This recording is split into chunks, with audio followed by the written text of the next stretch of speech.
بسم اللہ الرحمن الرحیم.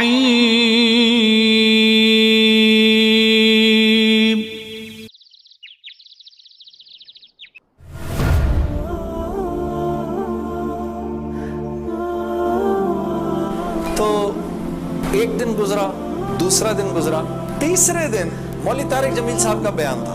اب مجھے تو نہیں پتا یہ کون ہے. جب مولوی صاحب نے بیان کیا تو میں نے جنید غنی سے کہا یار بڑے اچھے اچھے بیان تھے یہ سارے تیرے بزرگ، یہ کون آدمی ہے؟ کہنے لگا یار یہ ہیں ہمارے ایک مولانا. میں نے کہا یار میں نے ان سے ملنا ہے. کہتے یار ان سے نہیں مل سکتا کوئی.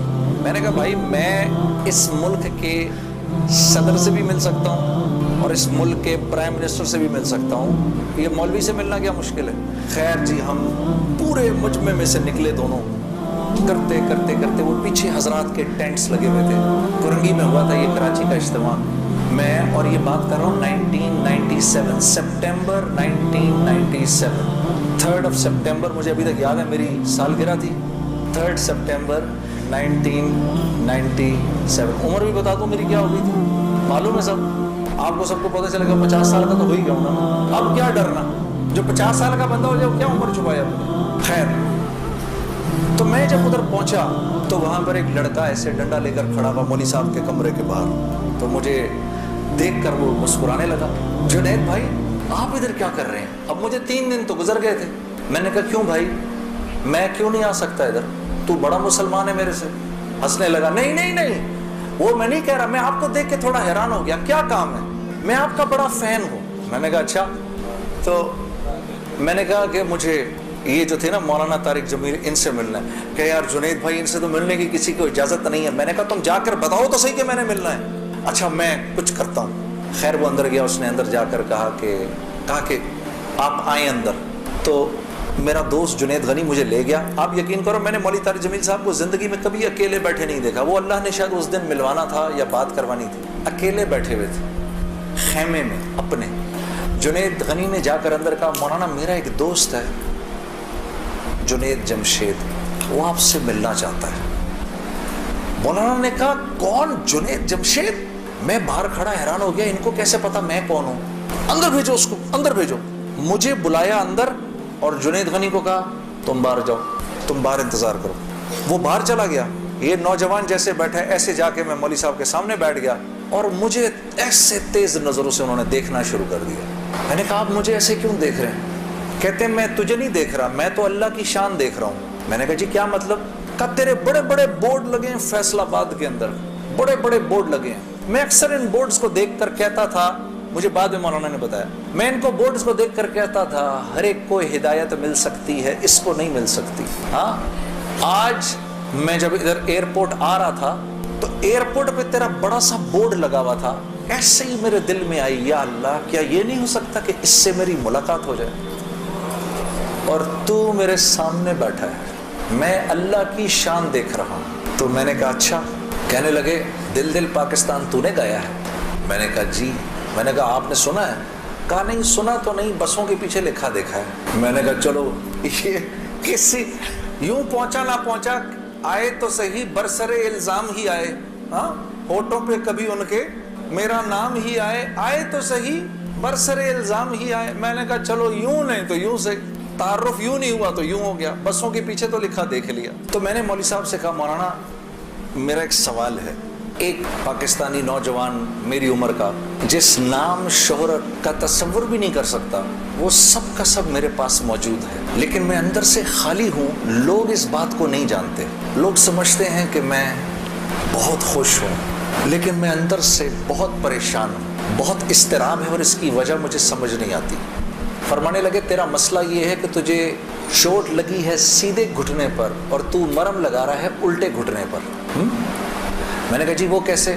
فرمانے لگے دیکھو اللہ نے انسان کو 2 چیزوں سے بنایا ہے، ایک مٹی سے بنایا ہے، ایک جسم سے بنایا ہے جو کہ مٹی کا بنا ہوا ہے، اور ایک روح ہے جو اللہ کا امر ہے.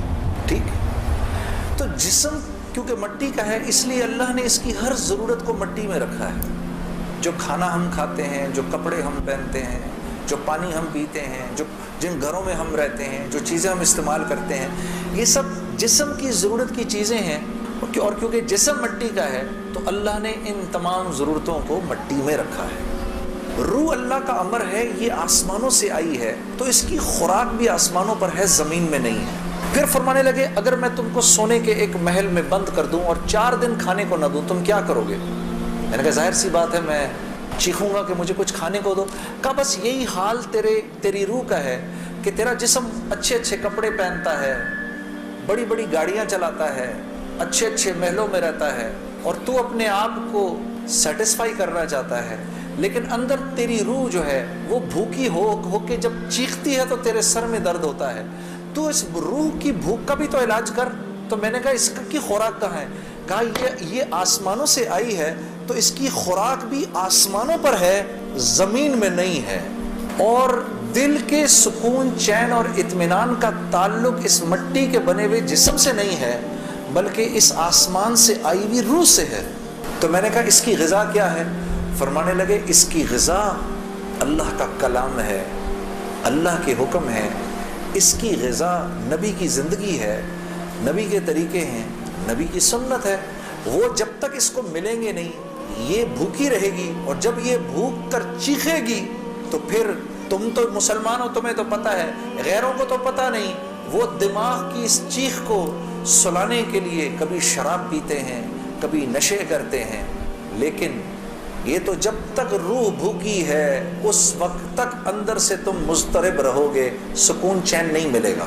اور پھر قرآن کی وہ آیت پڑھی مجھے آج بھی یاد ہے، الا بذکر اللہ تطمئن القلوب، کہ اللہ پاک چیلنج دے رہے ہیں سب کو کہ اگر دل کا سکون، چین اور اطمینان چاہیے میرے بندو، مالداروں، حکومت والوں، دولت والوں، شہرت والوں، اگر تمہیں دل کا سکون، چین، اطمینان چاہیے تو تمہیں مجھ سے تعلق بنانا پڑے گا، مجھ سے یاری لگانی پڑے گی۔ مولانا کی یہ بات سن کر میں تو پہلے ہی پریشان تھا، 3 دن سے بیان سن رہا تھا، میں تو دھاڑے مار کے رونا شروع ہو گیا، روتا رہا بڑے دیر تک۔ پھر جب مجھے تھوڑا سا چین آیا تو میں نے کہا مولوی صاحب اس کا مطلب کیا ہے، میری پوری زندگی برباد ہو گئی؟ تو فرمایا نہیں، بالکل بھی نہیں، کہ یہ معاملہ تم دنیا والوں سے تھوڑی کر رہے ہو، یہ معاملہ تم تو اللہ سے کر رہے ہو۔ اور اللہ کے ہاں معاملہ کیا ہے؟ اللہ کے ہاں معاملہ کیا ہے کہ ابھی انسان اللہ رب العزت سے معافی مانگنے کا ارادہ ہی کر رہا ہوتا ہے، دل میں ابھی خیال ہی آ رہا ہوتا ہے کہ اللہ رب العزت اگلے پچھلے معاف کر دیتے ہیں سارے۔ پھر مجھے فرمایا، یہ مجھے پھر بات سنائی، حدیث قدسی سنائی کہ میرے بندے تو یہ زمین و آسمان سارے کے سارے اگر اپنے گناہوں سے بھر دے، جو کہ تو بھر نہیں سکتا، اگر تمام جن و انس بھی مل جائیں تو بھر نہیں سکتا، لیکن اگر تو نے ایسا کر بھی دیا، ایک مرتبہ اگر تو نے کہا اے اللہ مجھے معاف کر دے، تو نہ صرف یہ کہ ہم تمہیں معاف کر دیں گے بلکہ تم ایسے ہو جاؤ گے جیسے تم نے ان گناہوں کو کیا ہی نہیں۔